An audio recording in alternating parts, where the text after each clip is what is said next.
Hello and welcome to clarity for SSC. मेरा नाम है अभिषेक। आज के इस सेशन में ओनली बोर्ड लाइव मॉक के मैथ सेक्शन को कुछ इस तरीके से हम डील करेंगे जिससे ना सिर्फ आपका टाइम सेव हो बल्कि कैलकुलेशन भी मिनिमम करना पड़े। तो चलिए शुरू करते हैं। क्वेश्चन नंबर 1 में क्या बोला है, डेनिस और नादिया ने एक जींस खरीदी जिसके लिए उन्होंने औसतन 650 रुपये का भुगतान किया। उन दोनों ने एक ट्राउजर भी 900 रुपये की औसत कीमत पर खरीदा। यदि डेनिस ने नादिया से 100 रुपये अधिक दिए तो नादिया ने अपनी खरीदारी पर कुल कितना खर्च किया। स्मार्ट अप्रोच से अगर इसको आप डील करते तो ये 100 का डिफरेंस कहाँ से आया, इसको अगर आप समझें तो मान लीजिए डेनिस को एवरेज यानी ए का पेमेंट करना था और नादिया को भी एवरेज पेमेंट यानी ये करना था। अब अगर दोनों अपने एवरेज से कम या ज़्यादा पेमेंट करेंगे तो उसका इम्पैक्ट कैसे होता है उसको अगर हम समझे तो मान लीजिए नादिया ने 100 रुपये कम पेमेंट किया लेकिन शॉपकीपर को तो कंप्लीट पेमेंट चाहिए, तो वो पेमेंट डेनिस को करना होगा। अब यहाँ से जब आप डिफरेंस निकालेंगे तो यहाँ से कितने का आएगा, 2x का आएगा, जबकि क्वेश्चन में कितने का है, 100 का। यानी यहाँ से ये चीज़ प्रूफ होता है कि नादिया ने 50 रुपये कम पेमेंट किया होगा एवरेज से। करना कितना था, 650 प्लस 900 1550 रुपये नादिया को पेमेंट करना था। इसने 50 रुपये कम पेमेंट किया है, यानी किया कितना है, 1500। दूसरा तरीका क्या है, इससे अगर आप डील करते तो x प्लस वाई, मान लीजिए x क्या है, डेनिस का एक्सपेंडिचर है और y क्या है, नादिया का है। टोटल कितना है लोग देते, 3100। 650 का दुगुना प्लस 900 का दुगुना। x माइनस वाई का अगर आप बात करें तो कितना आएगा, 100। y हमको निकालना है तो जब इक्वेशन 1 से इक्वेशन 2 को आप माइनस करेंगे तो क्या मिलेगा, 2y बराबर 3000। यानी यहाँ से भी हमको y बराबर क्या मिल गया, 1500। दोनों अप्रोच अपने आप में अच्छा है, आपको जो सूट करे उसके साथ आप कंटिन्यू कर सकते हैं। क्वेश्चन नंबर 2 में क्या बोला है कि दिए गए चित्र में कोण ACB का आंतरिक विभाजक और कोण ABC का बाह्य विभाजक बिंदु D पर मिलता है। हमको क्या निकालना है, एंगल BDC का मान निकालना है। एंगल BDC का बात करें मतलब ए वाला एंगल। इसका एक डायरेक्ट रिजल्ट होता है कि a/2 आंसर होगा इस केस में। लेकिन अगर आपको डायरेक्ट नहीं पता है तो भी तरीका मैं आपको बताऊंगा। बाह्य एंगल यहाँ अगर बात करें हम ACB का तो 130 है, तो इंटरनल कितना होना चाहिए, 50। क्यों, 180 सम होता है। यहाँ आप देखें तो कितना होगा, 75। यानी इस केस में ए एंगल कितना होगा, 180 में से जब आप 125 माइनस करेंगे तो 55 डिग्री आएगा। आंसर के लिए क्या करना होगा, a/2 यानी क्या मिलेगा हमको, 27.5। दूसरे तरीके से अगर आप इसको सॉल्व करते हैं, अगर आपको डायरेक्ट रिजल्ट नहीं मालूम है तो ये एंगल बाइसेक्टर है, यानी ये वाले एंगल का बात करें तो कितना होगा, 25। इस केस में ये क्या होगा, एक्सटीरियर एंगल होगा, इसका वैल्यू कितना आएगा, 100। और ये भी एंगल बाइसेक्टर है तो ये कितना होगा, 52.5। 180 में से जब 152.5 आप घटाएंगे तो इस केस में भी 27.5 ही मिलेगा। क्वेश्चन नंबर 3 में क्या बोला है कि विच of the following is better deal for a customer. एक कस्टमर को 3 तरीके का डिस्काउंट दुकानदार द्वारा दिया जाता है, उसको ये चूज करना है कि उसके लिए बेस्ट ऑप्शन क्या है। पहला ऑप्शन क्या है कि 10 successive discount of 4%। Successive discount क्या होता है अगर हम बात करें तो कुछ अलग नहीं, ये जीपी का क्या होता है, डिक्रीजिंग फॉर्म होता है। जीपी के सीरीज में आपने एक चीज़ नोटिस किया हो तो पहला टर्म अगर ए होता है तो अगला ए आर होता है, उससे अगला ए आर स्क्वायर होता है। अब आर हमारा क्या हो सकता है कि आर हमारा एक से बड़ा भी हो सकता है और आर हमारा एक से छोटा भी हो सकता है। कंपाउंड इंटरेस्ट में क्या होता है, आर हमारा एक से बड़ा होता है। सक्सेसिव डिस्काउंट में क्या हो जाता है, आर हमारा एक से छोटा हो जाता है। थोड़ा सा टाइम लेकर अगर इसका कंप्लीट एप्लीकेशन मैं आपको बता दूं तो मेरे समझ से अच्छा रहेगा। अब मान लीजिए एक एग्जांपल मैं लेता हूं कि पहले हमारा 10 है, अगला 20 हो गया, तो उससे अगला क्या होगा, 40 होगा। जीपी सीरीज है। अब यहाँ आप देख रहे होंगे कि मल्टीप्लाई 2 से हो रहा है। डिफरेंस में अगर देखेंगे तो यहाँ 10 का डिफरेंस है, यहाँ क्या है, 20 का डिफरेंस है। यहाँ अभी भी 2 से मल्टीप्लाई हो रहा है, लेकिन आप देख रहे होंगे कि ये जो डिफरेंस है यहाँ भी कितना, 2 से मल्टीप्लाई हो रहा है। यानी हम बोल सकते हैं कि जो मल्टीप्लाइंग फैक्टर होता है ना, वो दोनों जगह सेम तरीके से काम करता है। अब आइए हम क्वेश्चन को डील करते हैं।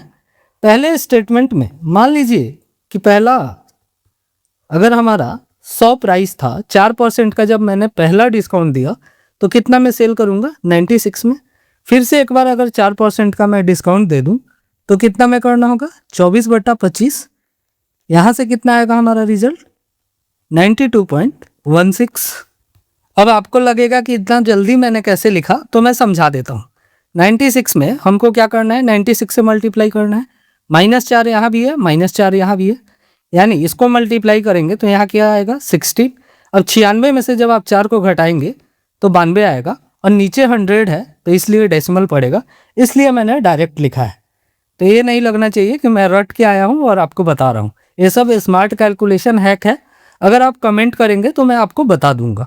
यानी यहाँ से आपने एक चीज़ नोटिस किया कि यहाँ तो हमने 4% का डिस्काउंट दिया है 100 के कंपेरिजन में, जबकि 100 से यहाँ आप कंपेयर करेंगे तो हमने कितने का दिया है 3.84% का 100 के कंपेरिजन में। 96 के कंपेरिजन में अभी भी ये 4% है। अब इस चीज़ को अगर आप इस पर फिर आप 4% का डिस्काउंट देंगे तो यहाँ वाला वैल्यू 3.84 से छोटा आ जाएगा। ऐसे ही क्या होगा, कंटिन्यू रहेगा। जब 10 टर्म को आप जोड़ेंगे तो हम क्या कंक्लूड कर सकते हैं कि 40% से हमारा जो भी वैल्यू आएगा वो क्या होगा, छोटा होगा। दूसरे स्टेटमेंट का बात करें तो क्या बोला है, 1 होल डिस्काउंट ऑफ 40%, यानी हमने ये देख लिया कि अभी तक इसके लिए बी फायदेमंद है। सी का अगर हम बात करें तो यहाँ क्या हो रहा है 10% का डिस्काउंट दे रहा है, यानी 100 का चीज़ पहली बार डिस्काउंट देगा तो 90 में बेचेगा, उसके बाद फिर से 10% का डिस्काउंट करे तो 81 में बेचेगा, फिर से करे तो 72.9 में बेचेगा, फिर से अगर कर दे तो 7 9 63 एंड 29 गुना 9 कितना होगा 290 में से 29 किया 261, यानी कितना 65 क्या आएगा 61।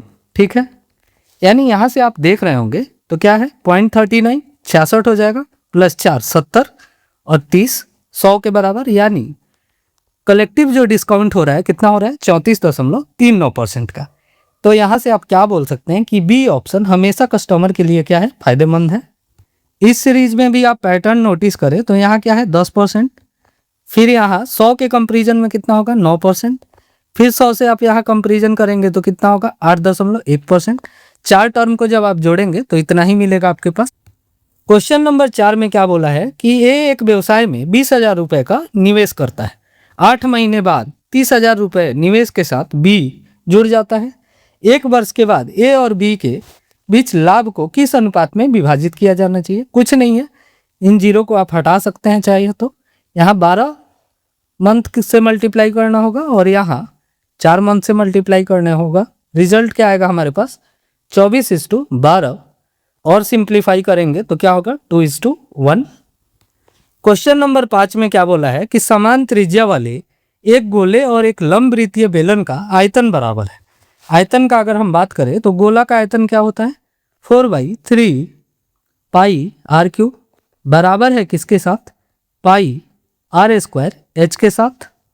हमको क्या फाइंड आउट करना है, गोला का व्यास और बेलन का ऊंचाई का अनुपात। अब आप मुझे एक बात बताइए, इस h को मैं रिप्लेस कर दूं, मैं कलर चेंज कर लेता हूं 4/3r से, तो ये दोनों बराबर होंगे या नहीं होंगे। यानी यहाँ से हम बोल सकते हैं कि h जो है हमारा बराबर है 4/3r के। r से h का अगर हम रेशियो का बात करें कि r/h, यहाँ से हमको क्या मिल रहा है तो क्या मिलेगा 3:4। अब व्यास के लिए हमको 2 से यहाँ मल्टीप्लाई करना होगा, यानी 2r हो जाएगा, तो 2 से 2 बार में चला जाएगा। फाइनल आंसर हमारा क्या आएगा 3:2। क्वेश्चन नंबर 6 में क्या बोला है कि एक खिलौना एक आयत की एक भुजा पर 2 समान अर्धवृत्तों को जोड़कर बनाया गया है। आयत की लंबाई अर्धवृत्तों के व्यास के योग के बराबर है। अगर इसको आप फिगर के हेल्प से समझना चाहें तो मान लीजिए ये क्या है हमारा रेक्टेंगल है, इसके ऊपर 2 इस शेप का एक ही भुजा पे बोला है, तो ये क्या है एक टॉय है। अब परिमाप के लिए हमको क्या करना होगा, यानी इसको मैं थोड़ा सा कलर चेंज कर लूं, तो परिमाप के लिए हम लोग को कुछ ऐसे जाना होगा। ठीक है, ये हमारा क्या होगा कंप्लीट परिमाप होगा। वो कितना दिया है 182। ठीक है, 182। आगे क्या बोला है कि आयत की चौड़ाई अर्धवृत्त की त्रिज्या से 5 सेंटीमीटर अधिक है। यानी यहाँ अगर इसका सेंटर मान लें तो ये आर है, तो ये भी आर होगा, ऐसे यहाँ आर होगा और ये भी आर होगा। ये कितना होगा, r+5 होगा। हम लोग को क्या फाइंड आउट करना है, खिलौने का क्षेत्रफल। अब यहाँ मैं कुछ समझाना चाहूँगा, बड़े ध्यान से आप अगर इसको समझें तो r जो होगा हमारा कहीं ना कहीं 7 का मल्टीपल होगा। ये बात मैं क्यों बोला, 182 क्या है, एक परफेक्ट इंटीजर है। यानी पाई का जो वैल्यू होता है 22/7, अगर r हमारा 7 का मल्टीपल नहीं हुआ तो डेसिमल में रिजल्ट आएगा। और यहाँ क्या है, एक प्रॉपर इंटीजर नंबर है। इसको आप कैसे समझ सकते हैं, ये r+5 है तो ये भी क्या होगा हमारा r+5 होगा। ये कितना होगा, 4r होगा। इन दोनों हाफ सर्कल को आप कंबाइन करेंगे तो एक पूरा सर्कल होगा। यानी हम बोल सकते हैं यहाँ से क्या कि 2r प्लस में 10 प्लस में 4r प्लस में 2πr का जो वैल्यू है हमारे पास वहीं तो दिया गया है 182। यानी 6r प्लस 2πr का अगर हम बात करें तो कितना है 172। अब r का वैल्यू यहाँ से जो मुझे दिख रहा है वो कितना दिख रहा है, 14। अब पता नहीं आप ऑब्जर्व कर पा रहे हैं या नहीं। अगर पाई का हम मान 3.14 रखें तो यहाँ से क्या होगा, 3 दूनी 6 और 6 12 में हम किस नंबर से मल्टीप्लाई करें कि 172 के नज़दीक पहुँचे तो नंबर क्या होगा, 14 होगा। अब 14 ही क्यों होगा, इसको मैं समझाने का प्रयास करता हूँ। यहाँ क्या होगा, 6r तो हम लिखेंगे प्लस में 44/7 इंटू में r हमको लिखना होगा। ये 7 यहाँ आके मल्टीप्लाई होगा। यहाँ आप मुझे एक बात बताइए, r अगर 7 का मल्टीपल ना हो तो हमारा जो वैल्यू आएगा वो डेसिमल में आएगा या नहीं आएगा। क्योंकि आपको मालूम है कि 7 क्या है, एक प्राइम नंबर है। और प्राइम नंबर जब डिनोमिनेटर में है तो इंटीजर तभी देगा जब उसका मल्टीपल ऊपर में हो। अगर नहीं होगा तो ये क्या देगा, रेकरिंग टाइप का डेसिमल नंबर दे देगा। आप प्रॉपर सॉल्व भी करेंगे तो भी 14 ही रिजल्ट मिलने वाला है। आइए हम समझते हैं। यहाँ क्या था हमारे पास, 42r प्लस में क्या है 44r अपॉन में क्या है 7 और इसका मान कितना दिया है 172। यानी 42 44 जोड़ेंगे तो 86 होगा। 86 से 2 बार में चला जाएगा। r का वैल्यू यहाँ से 14 आया या नहीं आया। अब जैसे ही r का वैल्यू हमारा 14 आया तो हम आंसर पे अगर देखें तो 14 से क्या है, कट रहा है, नहीं कट रहा है। 14 से ये नंबर कट रहा है, 14 एकम 14, 14 दूनी 28, 12 बार में जाएगा। ये वाला नंबर 14 एकम 14, 14 दूनी 28 एंड 14 पचे 70, यानी ये कट सकता है। 14 से इसको आप काटेंगे तो 14 एकम 14, 2 बचा, नहीं कटेगा। यानी 2 ऑप्शन हमारे पास 14 का मल्टीपल दिख रहा है।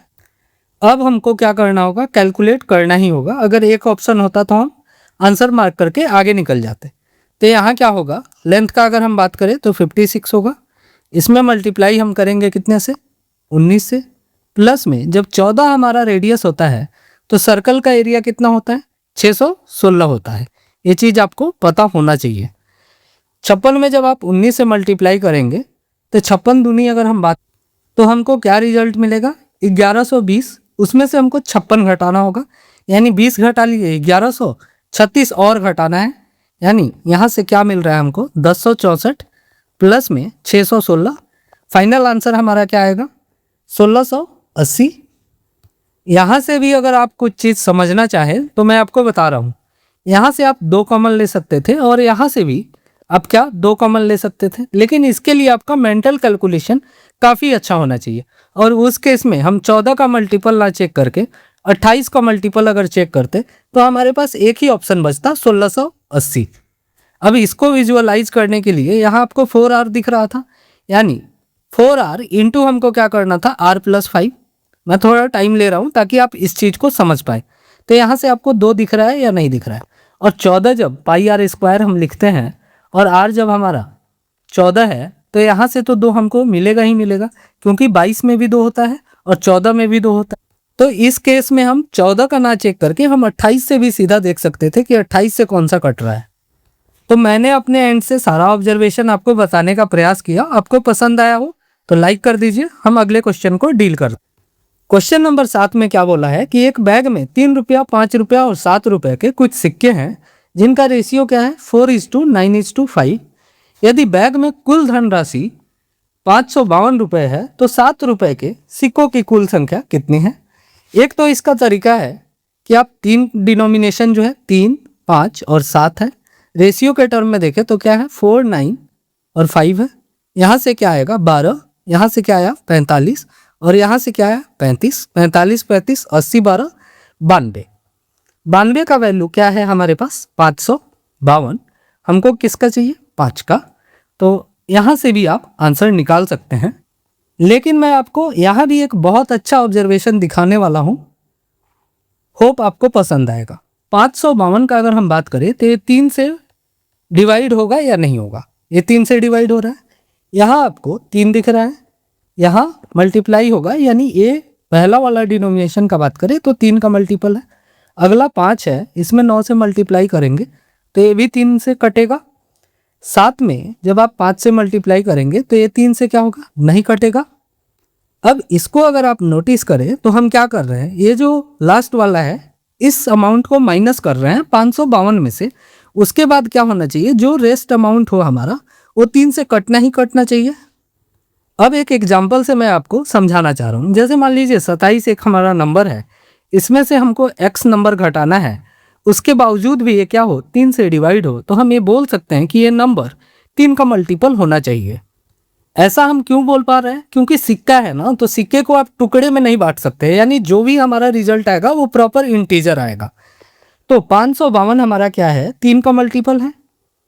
जो मैं समझाना चाह रहा हूँ थोड़ा सा आप रिपीट करके भी देख सकते हैं। 552 में से हमको 3 का कोई मल्टीपल माइनस करना होगा, तभी क्या होगा जो हमारा ओवरऑल वैल्यू है वो 3 से डिवाइड होके एक प्रॉपर इंटीजर देगा। अब आप मुझे एक बात बताइए कि 7 में 3 है नहीं, 5 में 3 है नहीं, तो 3 आएगा कहाँ से? 3 आएगा इसके आंसर से, यानी ये 3 का मल्टीपल है, ये 3 का मल्टीपल है। ये दोनों हो सकते हैं और ये दोनों नहीं हो सकते हैं। आपको लग रहा होगा कि इतना टाइम मैं ले रहा हूँ और ये लेंदी हो रहा है, लेकिन एक बार जब आप समझ जाएंगे ना तो बहुत जगह ये सब क्वेश्चन में अप्लाई होता है। ठीक है। अब 45 को कैसे इग्नोर कर सकते हैं? अगर 5 का वैल्यू 45 है तो 9 का वैल्यू इस केस में क्या होगा 81 होगा। अच्छा, यहाँ अगर बात करें इस डिनोमिनेशन का वैल्यू कितना है 5 है, यानी 405 रुपये तो यहीं से मिल गया। 45 में जब आप 7 से मल्टीप्लाई करेंगे तो अब ये बताइए कि 552 को एक्सीड कर रहा है या नहीं कर रहा है। एक्सीड कर गया तो 45 को हम क्रॉस करेंगे और 30 हमारा क्या होगा आंसर होगा। 4 के सामने मैंने एरो लगा दिया है तो आप कंफ्यूज हो सकते हैं, मैं उसको करेक्ट कर देता हूँ। ये 4 नहीं, हम कहाँ 9 से कंपेयर किए। 4 के केस में क्या हो जाता, अब अगर आप इसको थोड़ा सा वेरीफाई करें कि 30 सिक्का हो 7 रुपये का तो यहाँ से कितना माइनस होगा, आपको कन्फ्यूजन ना हो इसलिए मैं वेरीफाई भी करा दे रहा हूँ। तो यहाँ से 210 माइनस होगा, कितना बचा हमारे पास 342। अब आप इस नंबर को देख लीजिए, ये अभी भी क्या 3 से डिवाइड हो रहा है, और यही बात मैं बताना चाह रहा हूँ। थोड़ा सा मैंने इस क्वेश्चन में ज़्यादा टाइम लिया क्योंकि मुझे कुछ नया समझाना था, उसके लिए सॉरी अगर आपका टाइम बर्बाद हुआ हो तो। क्वेश्चन नंबर 8 में क्या बोला है कि राकेश ने 48,000 रुपये में 2 अलग अलग हिस्सों में उधार लिए। पहले हिस्से पर 20% की दर से 2 साल का साधारण ब्याज और दूसरे हिस्से पर 14.2/7% की दर पे 2 साल के साधारण ब्याज क्या है बराबर है। आप मुझे एक बात बताइए कि सिंपल इंटरेस्ट होता क्या है? सिंपल इंटरेस्ट में प्रिंसिपल चाहिए, हमको रेट चाहिए और टाइम चाहिए, तब हम सिंपल इंटरेस्ट निकालते हैं। दूसरे केस में भी सेम चीज़ होगा, बस रेट क्या होगा हमारा अलग है तो R- लिख लेते हैं। टाइम तो दोनों जगह बराबर है तो ये कैंसिल आउट हो जाएगा। ठीक है, यानी आप मुझे एक बात बताओ, ये दोनों आपस में बराबर इंटरेस्ट दे रहे हैं तो इससे क्या पता लगता है? अगर R पहले केस में हमारा क्या है 20% है और दूसरे केस में क्या है 14.2/7% है। अब R जहाँ छोटा होगा वहाँ P को बड़ा होना होगा, यानी हम इसको P' बोल लेते हैं, और R जहाँ बड़ा है वहाँ P को छोटा रहना होगा।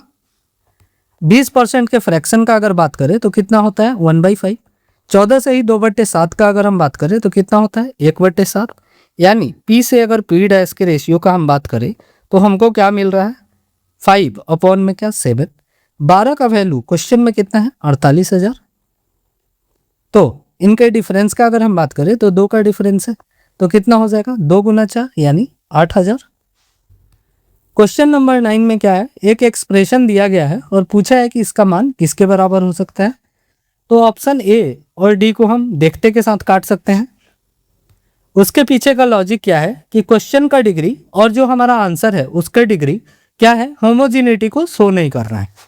अब अगर आप यहाँ से एक चीज़ नोटिस करें, सबसे पहले वैल्यू पुटिंग जो कि आपका फेवरेट है उसी से हम डील कर ले। अगर x का मान अगर हम 90 रख ले तो cos 90 क्या होता है, 0 होता है, यानी ये 0 हो जाएगा। यहाँ से हमको क्या मिलेगा, 1, और यहाँ से क्या हो जाएगा, 0, यानी आंसर हमारा क्या मिल रहा है, 1 मिल रहा है। ऑप्शन में भी अगर 90 रखेंगे आप तो ये क्या होगा, 0 हो जाएगा, ये भी क्या होगा, 0 होगा। तो ऐसे भी एक ही आंसर हो सकता है, 1।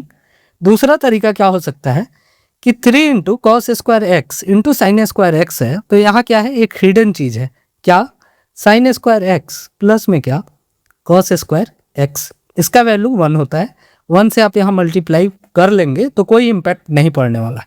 अब यहाँ से आपको दिख रहा होगा कि क्या बन गया, ये sine square x plus cos square x का क्या, होल क्यूब फॉर्म, और sine square cos square x 1 होता है, तो 1 का क्यूब क्या होगा, 1 होगा। क्वेश्चन नंबर 10 में क्या बोला है कि एक वृत्ताकार पार्क की त्रिज्या कितनी है, 60 मीटर है, और 3.5 रुपये प्रति मीटर की दर से इसके चारों ओर फेंसिंग करने में कितना कॉस्ट आएगा। कुछ नहीं, सबसे पहले हम 11 का मल्टीपल देखते हैं, तो ये नहीं कटेगा। इसका अगर हम बात करें तो ये भी नहीं कटेगा, ये कट रहा है, ये नहीं कटेगा। एक ही ऑप्शन है जो 11 का मल्टीपल है, यही क्या होगा, हमारा सही आंसर होगा। अगर आपको करना है तो भी आप कर सकते हैं।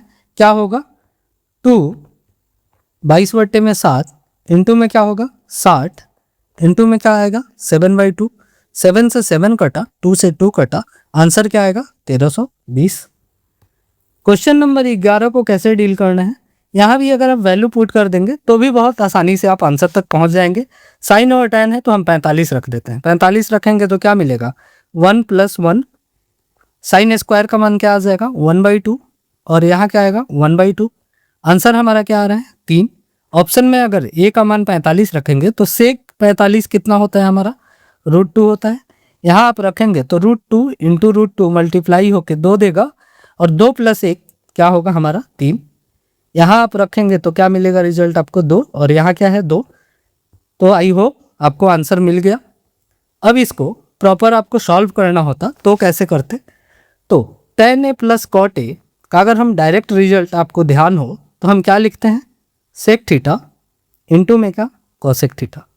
ठीक है, कहाँ से आया, अगर हम tan थीटा प्लस में कॉट थीटा लिखते हैं तो क्या होता है, साइन थीटा अपॉन में कॉस थीटा, प्लस में क्या होता है, कॉस थीटा अपॉन में क्या, साइन थीटा, यानी ऊपर में क्या फॉर्म बन रहा है, sine square theta plus cos square theta, यानी 1।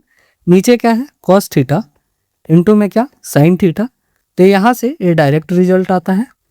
1 + tan स्क्वायर थीटा क्या होता है, सेक स्क्वायर थीटा, यानी ऊपर जाके क्या बना देगा, cos square, sine square plus cos square क्या होता है, 1 होता है, तो 1 + sec theta into cosec theta, और यही क्या होगा हमारा सही आंसर हो जाएगा। क्वेश्चन नंबर 12 में क्या बोला है कि दो संख्याएं 12:20 के रेशियो में हैं, उनके लघुत्तम समापवर्त और महत्तम समापवर्त का गुणनफल कितना है, 34,560 है। उन संख्याओं का योग क्या होगा। सबसे पहला चीज हम क्या ध्यान देंगे कि 12 + 20 कितना होता है, 32, यानी जो भी हमारा आंसर होगा वो 32 का मल्टीपल होगा।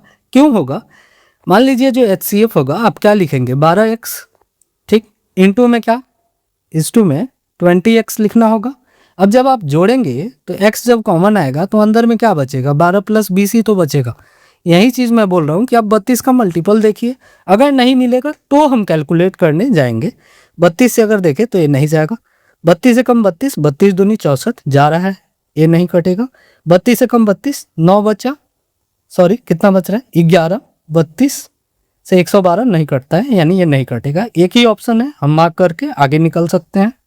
आपको अगर प्रॉपर सॉल्व करना है तो भी आप कैसे कर सकते हैं, पहला नंबर गुना दूसरा नंबर आप करेंगे तो आपको क्या मिलेगा, LCM इंटू HCF, जो कि कितना है, 34,560 है। यानी एक्स स्क्वायर का हम बात करें तो 0 से क्या होगा, 0 कट जाएगा। 24 से कम 24 बचा कितना, 105, यानी 24 चौका 96, बचेगा कितना, 9, 24 चौका 96।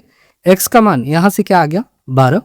आप रख के देख लीजिए, 32 इंटू 12 जब आप करेंगे तो आपको रिजल्ट क्या मिलेगा, 384।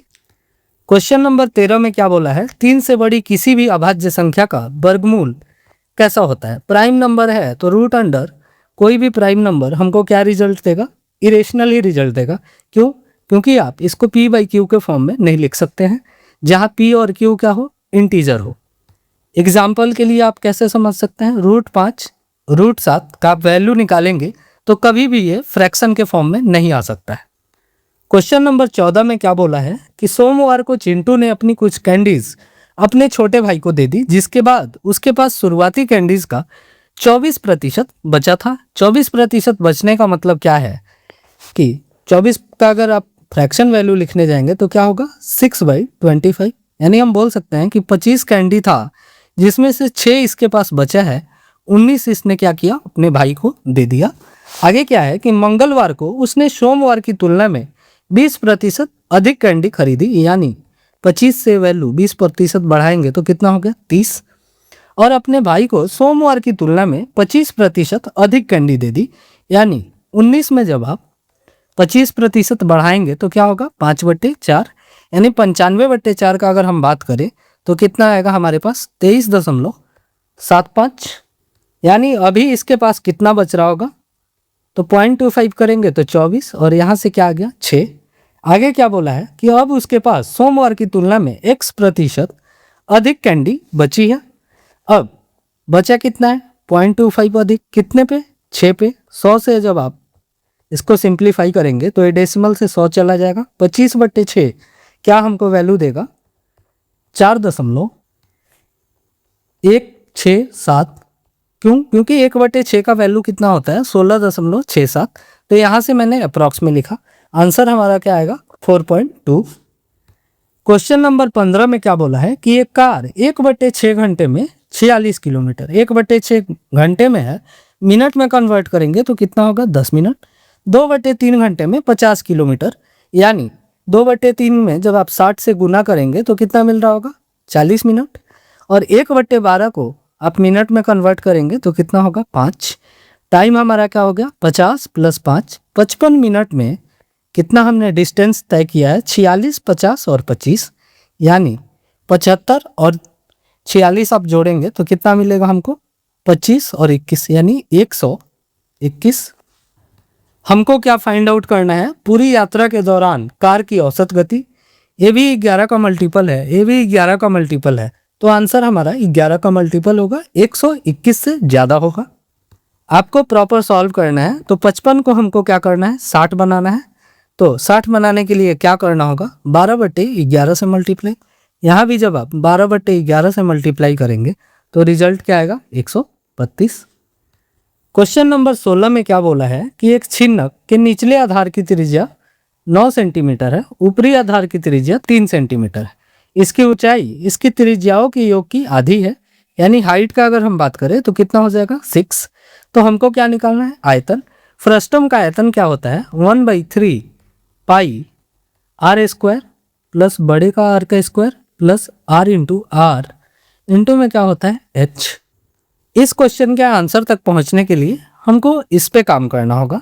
r का स्क्वायर का बात करें तो कितना होगा, 9, यहाँ से क्या आएगा, 81, और 9 × 27, यानी 90/27 कितना हो गया, 117। गुन्ने में क्या आएगा हमारे पास, 2 पाई, यानी आंसर क्या आ गया हमारा, 234 पाई। क्वेश्चन नंबर 17 में क्या बोला है कि रणवीर ने 1500 रुपए में एक बाइक खरीदी और उसके मरम्मत पे 500 रुपए खर्च किए और इसे सूरज को 20% लाभ पर बेच दिया। यानी 1500 में खरीदा, 500 लगाया, 2000 पे 20% लाभ, यानी 2400 में सेल कर रहा है। सूरज ने इसके डिजाइन पे 600 रुपये खर्च किया, यानी 600 इसमें ऐड होगा, और इसे मनीष को 600 रुपये अधिक में बेच दिया। कॉस्ट प्राइस अगर हम बात करें सूरज का तो कितना हो रहा है, 3K का। बेच कितने में रहा है, 600 अधिक में, यानी 3.6K में बेच रहा है। सूरज द्वारा अर्जित लाभ का प्रतिशत 0.6/3 जब आप कैलकुलेट करेंगे तो परसेंटेज में आपको क्या मिलेगा, 20%। कैलकुलेट अगर आपको करना है तो 100 यहाँ होगा, इस डेसिमल से एक जीरो चला जाएगा, 60/3 क्या आएगा हमारे पास, 20% आएगा। कैलकुलेशन आपका जितना अच्छा होगा आप क्वेश्चन के आंसर तक उतना जल्दी पहुंच सकते हैं। क्वेश्चन नंबर 18 में क्या बोला है कि बर्तन ए में तरल M और तरल N का अनुपात कितना है? 13:8 है। बर्तन बी में तरल M और तरल N का अनुपात कितना है? 5:9 है। यदि ए मिश्रण के X लीटर को बी मिश्रण के Y लीटर के साथ मिलाया जाता है तो नए मिश्रण में तरल M और N का अनुपात कितना हो जाता है? 11/10 हो जाता है। तो हमको क्या चाहिए? X/Y का मान चाहिए। अब आप किसी एक को क्या कीजिए, यूज करते हुए एलिगेशन लगाइए, आपको आंसर मिल जाएगा। मान लीजिए हमने M को लिया तो क्या होगा? 13/21। यहाँ क्या हो जाएगा? M ले रहे हैं तो 5/14 और यहाँ से क्या होगा? 11/21। नीचे में हमको 14 और 21 दिख रहा है। एलसीएम अगर हम ले तो कितना आएगा? 42। तो 42 से हम हर जगह क्या कर रहे हैं? मल्टीप्लाई कर रहे हैं। इससे क्या होगा? हमारा नंबर सिंपल में कन्वर्ट हो जाएगा। यहाँ से क्या आया? अगर मैं फ्रेश लिख दूँ तो 26, 15 और यहाँ से क्या मिल गया? 22। अब बड़े वैल्यू से छोटा को घटाएंगे तो यहाँ क्या आएगा? 7 और 26 में से 22 को घटाएंगे तो क्या आएगा? 4। यानी 7:4 हमारा क्या होगा? आंसर होगा। दूसरा तरीका क्या हो सकता था कि आप सबको परसेंटेज में कन्वर्ट करके भी सॉल्व कर सकते थे, लेकिन दिक्कत क्या होता है कि 1/21 का वैल्यू आपको पता होना चाहिए। अब अगर हम बात करें कि कैसे हम जल्दी निकालते हैं तो 1/20 का अगर हम बात करें तो कितना होता है? 5%। अब आपको 1/21 चाहिए ना, तो आप क्या कीजिए कि 5 प्लस में क्या हो जाएगा? सॉरी, 1/21 है तो माइनस करना होगा। माइनस में क्या होगा? इसका स्क्वायर, पॉइंट में 25 होगा। अब अगर आपको 1/19 पे जाना है तो आप क्या कर सकते हैं? 5 प्लस में 0.25, यानी 1/19 का अगर हम बात करें तो अप्रॉक्स में 5.25 होता है। 1/21 का आप बात करेंगे तो अप्रॉक्स में 4.75% होता है। इसके यूज से भी आप जा सकते थे, लेकिन क्वेश्चन में हमको रेशियो पे ही काम करना था तो हम इस मेथड से जाना ज़्यादा प्रेफर करेंगे। क्वेश्चन नंबर 19 में क्या करना है? सिंप्लीफाई करना है। तो आइए इसको हम अगर सिंप्लीफाई करें तो 676 रूट से बाहर आएगा तो क्या होगा? 26। यानी 18 गुणने में क्या आया? 26 प्लस 480 माइनस में 20% ऑफ 3000 कितना होगा? 600। अपॉन में हमारे पास क्या है? 7 दूनी 14, 4 18/7 भाग करना है हमको 9/14 से। सबसे पहले हम ऑफ के ऊपर काम करेंगे, यानी क्या होगा? 5 दिया 15, 2 17/3। 3 से 3 बार में जाएगा, यानी 51/14 को जब हम मल्टीप्लाई में लिखेंगे तो क्या होगा? यहाँ 14/51 आएगा। 7 से 2 बार में चला जाएगा, 3 छक 18, यहाँ क्या होगा? 17। ऊपर में अगर हम देखें तो कितना मिला हमको? 26 में जब आप 18 से मल्टीप्लाई करेंगे तो 22 का स्क्वायर माइनस 4 का स्क्वायर करेंगे। 484 में से 16 गया, कितना हो गया? 468। प्लस में क्या है? 480। इसको डायरेक्ट ही लिखते हैं, कितना आएगा यहाँ से? माइनस में 120। अपॉन में क्या था हमारे पास? 12। 17 ऊपर जाके क्या होगा? मल्टीप्लाई होगा। यानी हमको फाइनली क्या मिल रहा है? 348 गुने में 17 अपॉन में क्या? 12। 12 से एक कटेगा या नहीं? कटना चाहिए। 12 दूनी 24, 10 बच गया। 12 9 108। 29 में 17 से आपको करना है तो 12 का डिफरेंस है ना, तो 6 बढ़ा लीजिए, यानी 23 का स्क्वायर माइनस में 6 का स्क्वायर होगा। यानी 529 में से 36 जब आप घटाएंगे तो आपको क्या मिलेगा? 493।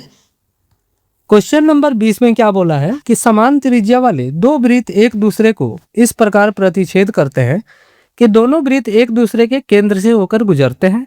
यदि उनकी उभयनिष्ठ जीवा की लंबाई 42 सेंटीमीटर है तो वृत्त की त्रिज्या कितनी होगी? तो इसका डायरेक्ट रिजल्ट क्या होता है कि √3 × r बराबर होता है कॉर्ड का लेंथ, यानी 42। r का अगर हम बात करें तो क्या आ जाएगा? 14√3। और ये क्या होगा? हमारा सही आंसर होगा। बट अगर आपको नहीं पता है तो कैसे इसको डिराइव करते हैं, अगर उसका बात करें तो मान लीजिए ये हमारा पहला सर्कल है, ये हमारा क्या है? दूसरा सर्कल है।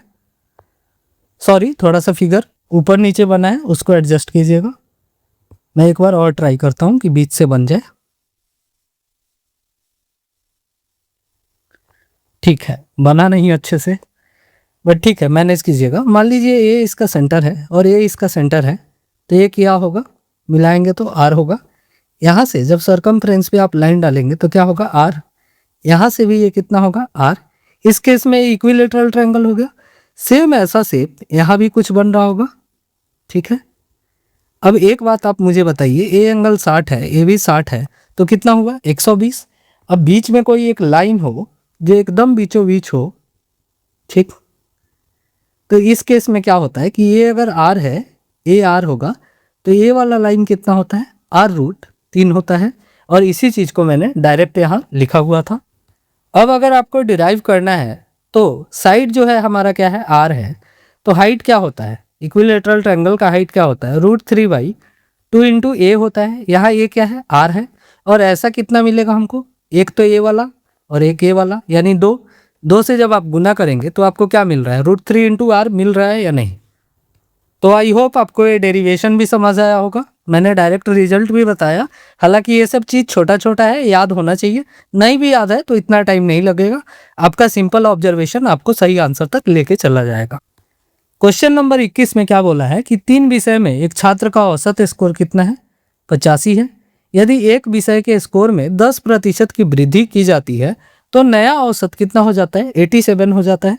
उस विषय के मूल स्कोर क्या था, सब्जेक्ट कितना है, 3। अच्छा, एवरेज में कितना इंक्रीज हो रहा है, 2 का। अब 3 में जब आप 2 का इंक्रीज कराएंगे तो ओवरऑल कितना इंक्रीज होना चाहिए, 6। और 10% का ही ये क्या है, वैल्यू है 6। अब 10% किसी नंबर का जब 6 है तो टोटल नंबर कितना होगा, 60 होगा। ऐसे अगर नहीं समझ आया तो आप सिंपली 87 गुना 3 कीजिए, माइनस में क्या करना होगा, 85 इंटू 3। यहाँ से आपको क्या डिफरेंस मिलेगा, 6। और ये क्या है, 10% है, ठीक। अब किसी नंबर का 10% 6 है तो 100% कितना होगा, 60 होगा। क्वेश्चन नंबर 22 में क्या बोला है कि त्रिभुज PQR में एस भुजा QR पर एक बिंदु है।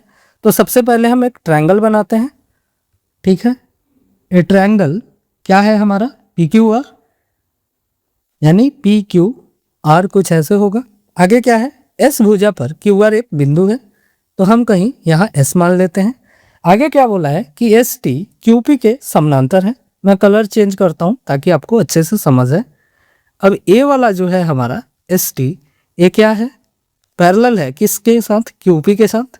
आगे क्या बोला है कि यदि QM और TN PS पर लंब है, तो PS के लिए हमको P से S को पहले क्या करना होगा, मिलाना होगा, ठीक है। QM और TN PS पर लंब है, तो यहाँ से मान लीजिए हमने एक लंब डाल दिया, ठीक है। ये कितना हो गया, 90।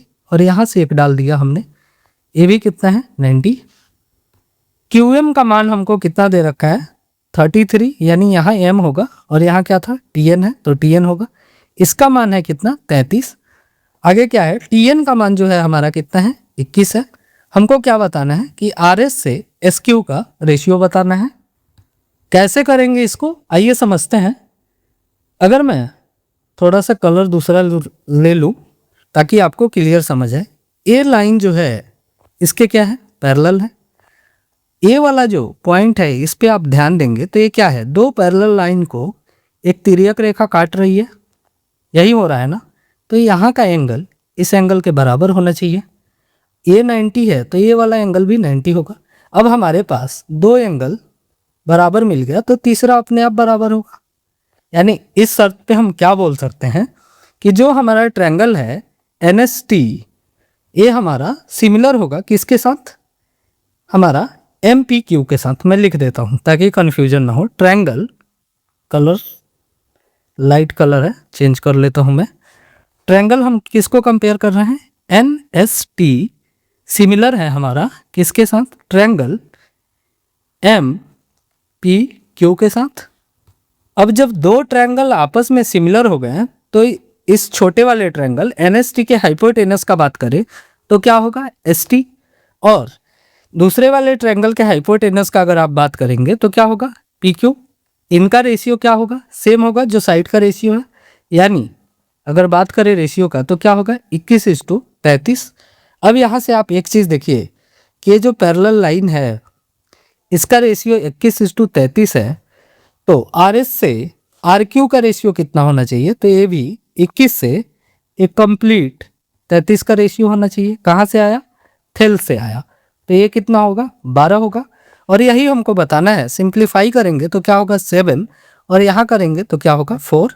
यानी हमारा आंसर क्या आएगा? 7:4। अच्छा क्वेश्चन था। आप इसको अगर एक बार में नहीं समझ आया हो तब दोबारा देख सकते हैं। ये एंगल इसके साथ बराबर है, ठीक है। ये तीसरा एंगल सिमिलरिटी से बराबर हो जाएगा। ये 90 है, ये वाला हमारा 90 है। क्वेश्चन नंबर 23 में क्या बोला है कि ए का कुछ वैल्यू दिया है, बी का कुछ वैल्यू है, सी का भी कुछ वैल्यू दिया है, और बोला है then which of the following is correct. हमको ये बताना है कि कौन बड़ा होगा कौन छोटा होगा। अब हम क्या अप्रोक्सीमेशन से चले जाएंगे। √6 का अगर हम बात करें तो कितना होता है? 2.44। √5 का अगर हम बात करें तो क्या होता है? 2.22। यहाँ ये क्या होगा? 2.22 माइनस में 2।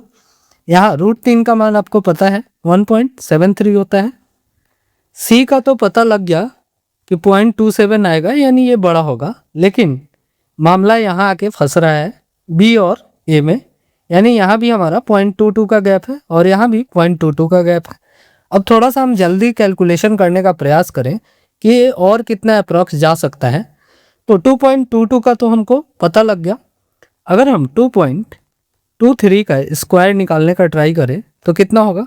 22 का 484, एंड इसका कितना होगा? 9। आगे क्या आएगा? 22 3 66 गुना 2, यानी यहाँ और क्या आएगा? 132, यानी कितना आ गया? 92794, 49729। थोड़ा सा अप्रॉक्स पहुँचा है। इसका अगर हम देख लें, यानी अगर हम इस 2.23 भी लेके चले तो कितना होगा? 21 हो जाएगा। एक सेकंड, थोड़ा मैं क्लियर कर लूँ। पॉइंट में 21 होगा, और यहाँ भी अगर 23 ले ले तो यहाँ 23 हो जाएगा।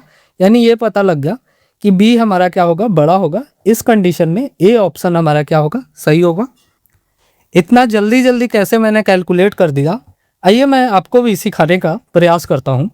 जैसे हमने क्या लिखा था कि 22 का स्क्वायर कितना हो गया? 484, एंड 3 का स्क्वायर कितना हो गया? 09 हम लिखेंगे, क्योंकि हम 2 के पेयर में लिखते हैं, ठीक है।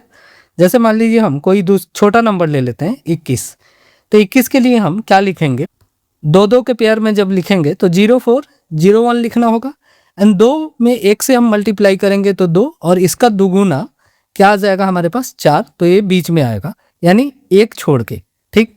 अब ऐसे ही मान लीजिए आपको 244 का स्क्वायर निकालना है जल्दी में, 244 का, तो आप क्या लिखेंगे? 24 का स्क्वायर आपको पता है 576, 4 का स्क्वायर कितना होगा? 16, 24 गुना 4 96 गुना 2 यानी 192, 1 छोड़ के आप लिख सकते हैं। 6 3 9 6 15 का 5 हाथ में लगा, 1 7 1 8 1 9, यानी इतना ही आएगा। आप कैलकुलेटर से कैलकुलेट करके देख सकते हैं।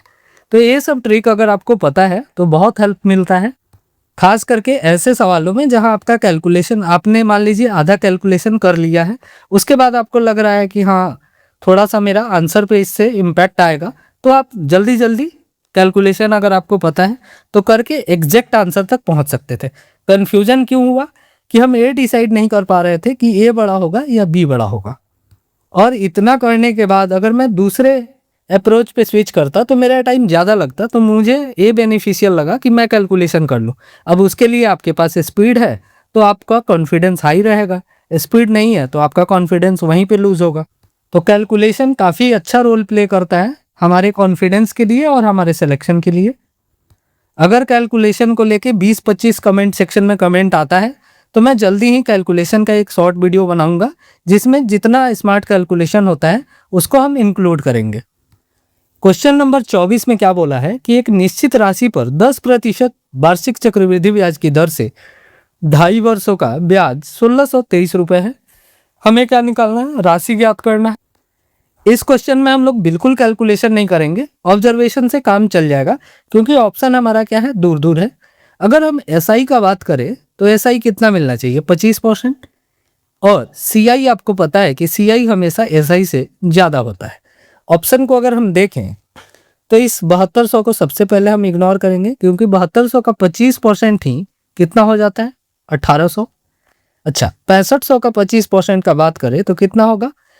6400 का कितना होगा? 1600, एंड 100 का 25% कितना होगा 25, यानी इस केस में भी 1625 होना चाहिए, तो ये भी इग्नोर हो गया। अब 1625 के पास हम पहुंच गए हैं, यहाँ कितना है 1623 है, तो इस कंडीशन में हमारा आंसर क्या होगा 6000 होगा।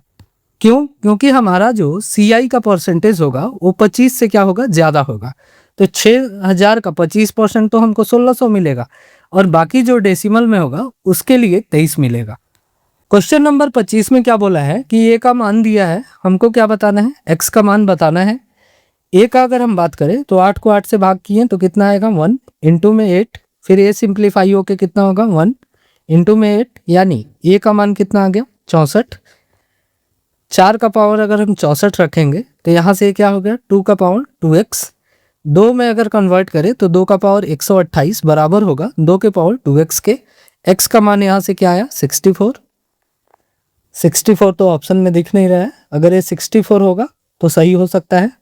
एक बार मैं कैलकुलेशन एरर चेक कर लेता हूँ। 8 को 8 से सिंप्लीफाई किए 1 इंटू 8 इंटू 1 इंटू 8, 64 आ रहा है यहाँ 64। मेरे हिसाब से कोई एरर नहीं है, हो सकता है क्वेश्चन को टाइप करने में कोई एरर रह गया हो। हालांकि ये क्वेश्चन इतना कॉम्प्लिकेटेड नहीं है कि इसमें कुछ सीखने समझने जैसा हो, फिर भी अगर मेरे तरफ से कोई टाइपिंग एरर हो तो उसके लिए मैं एक्सट्रीमली सॉरी।